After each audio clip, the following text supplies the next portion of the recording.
Les églises évangéliques, la majestueuse, ont pour vision de former une génération de chrétiens qui connaît la vérité. Ce message a pour but de vous édifier et rallumer votre zèle à servir le Dieu de justice. Puisse ce message contribuer à l'accomplissement des promesses divines dans votre vie. Bonne écoute et Dieu vous bénisse.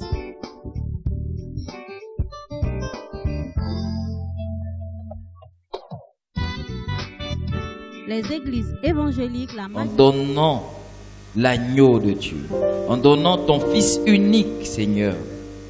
Et tu nous as rachetés ainsi. Et ce matin, nous pouvons dire gloire à l'agneau.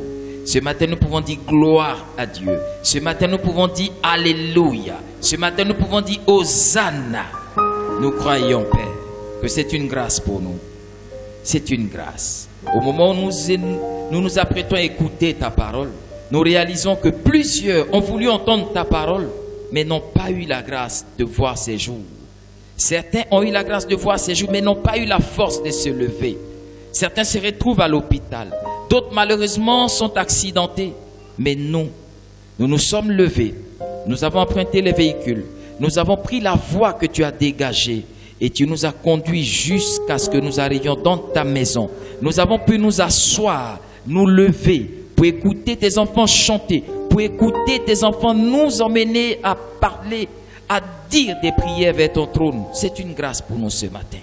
Nous voulons nous arrêter et te dire merci tout simplement. Seigneur, reçois le fruit de nos lèvres. Reçois-nous comme une offrande agréable ce matin et donne gloire à ton nom, Papa. Au nom de Jésus. Dis Amen. Dis Amen. Dis Amen. Alléluia. Alléluia. Gloire à Dieu. Assieds-toi comme un vrai riche. Et regarde ton voisin. Salue-le comme un vrai riche. Bénis-le comme un vrai riche. Ah, là, je vois de vrais riches. Ils ont des souris de riches. Je vois Lausanne. Lausanne sourit comme un milliardaire. Il salue son voisin. Bénis-le. Dis-lui, tu es béni ce matin.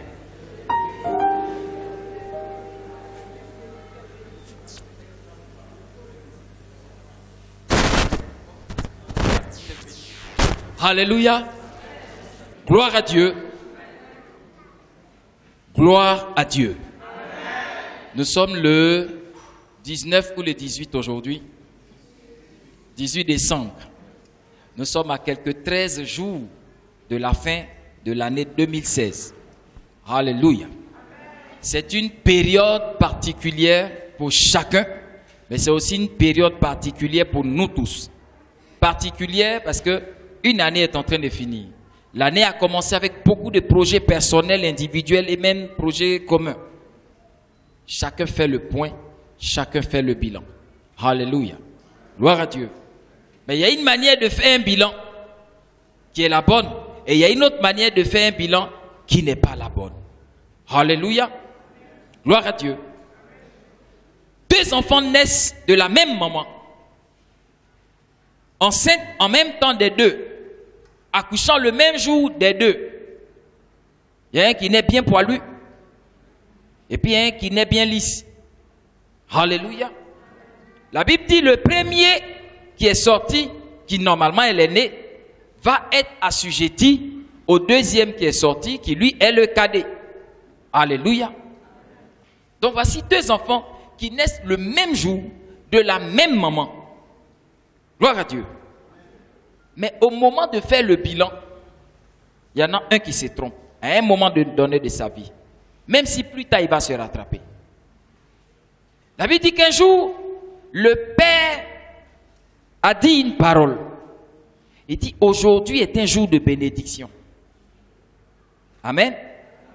Je veux manger et après avoir mangé, je vais bénir. Alléluia. Et au moment où le père dit la bénédiction, il y en a un qui la reçoit. Celui qui n'a pas reçu la bénédiction, il vient se plaindre à son père. Il dit, papa, celui-là, ça fait 2 fois qu'il va me voler des choses. Il m'a volé une première fois la bénédiction. Aujourd'hui encore, il me vole une deuxième fois la bénédiction. Est-ce que moi, je suis né pour ne pas être béni? Alléluia. Demande à ton voisin. Est-ce que je n'ai pas droit à la bénédiction aussi?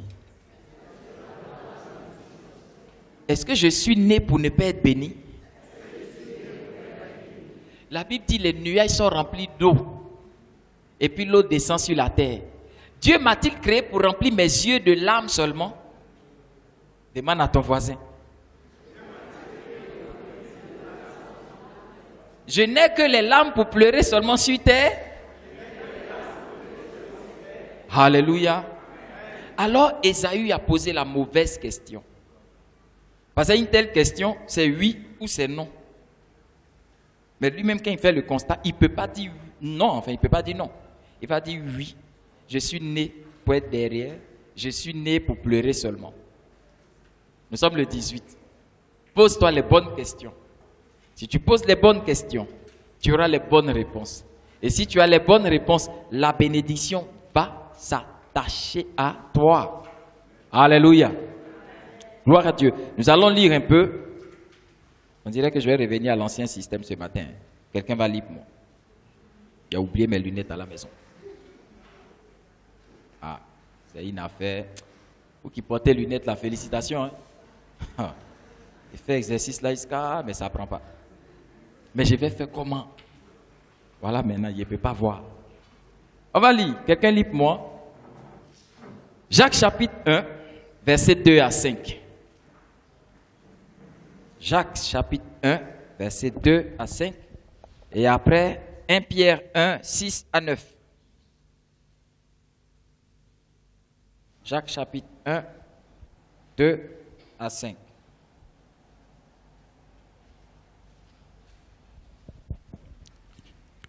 Je lis la parole. Jacques 1, 2 à 5. Mes frères, regardez comme un sujet de joie complète les diverses épreuves auxquelles vous pouvez être exposés, sachant que l'épreuve de votre foi produit la patience. Mais il faut que la patience accomplisse parfaitement son œuvre, afin que vous soyez parfaits et accomplis sans faillir en rien. Si quelqu'un d'entre vous manque de sagesse, qu'il la demande à Dieu, qui donne à tous simplement sans reproche, et elle lui sera donnée. Amen. Amen. Je vais dire ça autrement. Hein? Jacques chapitre 1, 2 à 5. Il dit, bien-aimés, réjouissez-vous lorsque vous passez par toutes sortes d'épreuves ou de tentations. Estimez-vous heureux d'être tentés. Amen. Ça fait bizarre. Je reprends. Bien-aimés, réjouissez-vous lorsque vous passez par toutes sortes d'épreuves ou de tentations. Estimez-vous heureux lorsque vous êtes éprouvés. Réjouissez-vous lorsque vous passez par toutes sortes d'épreuves. Estimez-vous heureux lorsque vous êtes éprouvés. Si je veux dire un langage ivoirien, je vais dire la foutaise. Amen. Gloire à Dieu. Jacques dit, réjouissez-vous lorsque vous passez par toutes sortes d'épreuves. Alléluia. 2016, pour ne parler que de cette année. Aujourd'hui, nous sommes à peut-être même 350 et quelques jours. Vous qui avez fait études beaucoup là. Sur les 365 jours, nous devons être peut-être à 356 ou 53 ou 52. Sois béni, mon fils. Quand je dis aux gens que tu es le plus grand diplômé ici, ils pensent que c'est amusement. Voilà. 352 jours d'épreuves. 352 jours de tests. 352 jours de situations bizarres. Ce matin, je vais vous parler d'épreuves. Alléluia. Je vais vous parler d'épreuves. Pas pour vous dire que Dieu veut vous éprouver, mais pour vous dire de vous réjouir quand vous êtes éprouvé. Parce que si vous avez trouvé la bonne attitude, je vous assure, la bénédiction va s'attacher à vous. Amen. Quand Dieu parle à Moïse au sujet de la bénédiction, il lui dit, voici les lois de la bénédiction. Parce que même la bénédiction obéit à des lois. Si tu écoutes, tu obéis et tu pratiques la parole que Dieu te donne aujourd'hui, voici les bénédictions qui vont t'accompagner. Un point trait. Alléluia. Mais le contraire aussi est là. Hein. Si tu n'écoutes pas, si tu n'obéis pas, si tu ne pratiques pas, voici ce qui va te suivre aussi.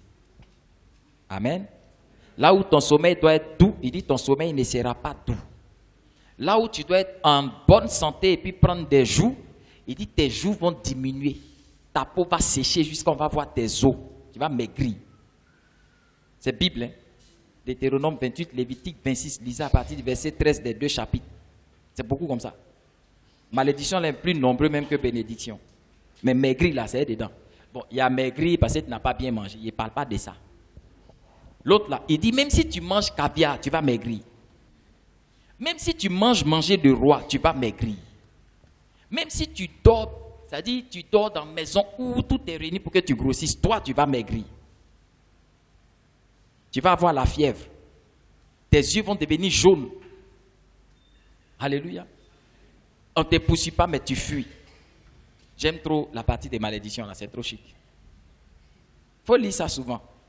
Parce que si vous prenez connaissance des versets qui parlent de malédiction, vous allez fuir le territoire de malédiction. Amen. Dis à ton voisin, on parle d'épreuves ce matin. Donc Jacques dit, réjouissez-vous quand vous êtes éprouvés. Alors voici que Ésaü, à un moment donné de sa vie, il commence à faire un bilan. Il dit, mais qu'est-ce qui se passe dans ma vie? Mon frère m'a volé mon droit d'aînesse. Il vient encore voler la bénédiction que papa voulait prononcer aujourd'hui. Est-ce que moi je suis né pour souffrir seulement? Amen. Gloire à Dieu. On va revenir à la vie d'un homme. Celui qu'on appelle le père de la foi, Abraham. Dieu l'appelle un jour. Et Dieu lui dit, comme il a dit à chacun de nous, suis-moi, je te bénirai. Amen. Parce que nous tous là, on suit Dieu à cause des bénédictions. C'est vrai, il y a le salut, mais salut là, ça c'est autre chose. On suit Dieu parce qu'on veut être béni. Je ne connais pas quelqu'un qui suit Dieu vraiment, pour être, comme on dit, pour être malheureux. Non. C'est même pas pour notre malheur qu'il nous appelle. Les projets que j'ai pour vous, dit Dieu, sont des projets de paix et non de malheur. Donc je ne connais pas quelqu'un qui suit Dieu pour être malheureux. On suit Dieu pour être heureux, pour être béni. Et Abraham suit Dieu donc pour être béni, sur sa propre parole à lui. Il dit, suis-moi, je vais te bénir. Et puis, jusqu'à 99 ans, Abraham fait le bilan. Mais Dieu, depuis que je te suis là, c'est bizarre. Toi, quand tu m'as appelé, c'est vrai, tu as dit tu vas me bénir. Mais si je m'en tiens à un pan de ma vie, je n'avais pas d'enfant. Tu m'as dit, ta descendance va être nombreuse comme ça. Mais affaire de descendance là, pendant pratiquement 14 ans, je n'ai pas vu. Et au moment où tu me donnes un enfant aussi, tu me dis c'est pas lui. D'accord? J'attends. Depuis 86 ans jusqu'à 99 ans. Les 13 années qui passent là, je ne vois pas. Bon, si celui que tu m'as donné, ce n'est pas ça la bénédiction là. La bénédiction là va bénir quand? Alléluia. Gloire à Dieu. Mais c'est beaucoup d'années d'épreuves. Comme quelqu'un pouvait dire, Dieu m'éprouve et puis il souffle un peu. Il prend Abraham, il l'éprouve, il lui donne Ismaël. Au moment où Ismaël est content, il dit, c'est pas de ça que je parle. Donc on est réparti encore dans l'incertitude. Amen. Gloire à Dieu. Parce que Ismaël, il intervient à quel moment? Après pratiquement 14 ans d'attente. Amen. Mais si tu me dis, ce que tu as dit là, ce n'est pas ça que je vois après 14 ans. On va partir pour 14 ans encore.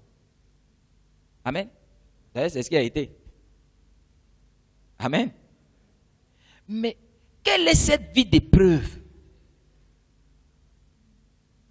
Alléluia.